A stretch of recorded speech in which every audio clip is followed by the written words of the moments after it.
area for the Perseverance rover, the team is driving into new Martian terrain every day, just like our other rover, Curiosity. I'm joined today with Tina Seeger, who's going to tell us a little bit about her role on the rover teams and why it's important.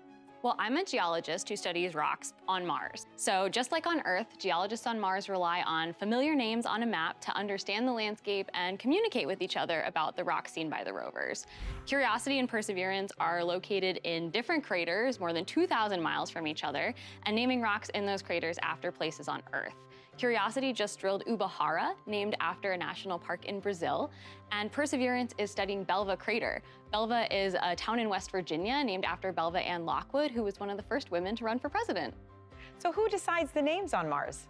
Well, official names get assigned by the International Astronomical Union, which has strict guidelines for features across the whole solar system. Small craters on Mars must be named after small towns like Belva or like Jezero, where Perseverance is located, which means lake in many Slavic languages.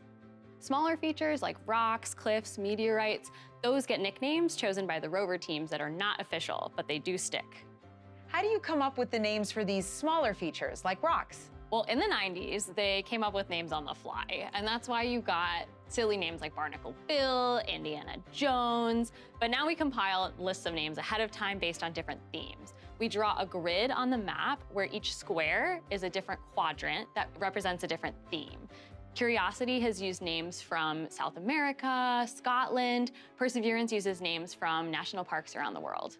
How were these names decided? Names can come from anywhere in your imagination. Going back to Pathfinder, a rock looked like the face of Yogi Bear and got the name Yogi Rock. This meteorite is Heat Shield Rock, which sits near debris from Opportunity's Heat Shield.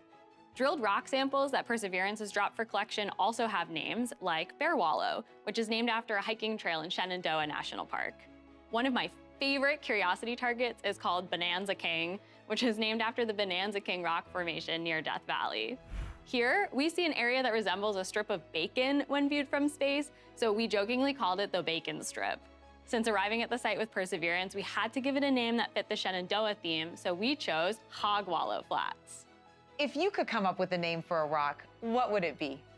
I spent 7 summers as the night skies ranger at Mount Rainier National Park, so I'd probably pick something named after Mount Rainier or a place that's special to me inside the park. Luckily, I got to map the Mount Rainier quadrant in Jezero Crater, so if we drive through it, that dream might become a reality.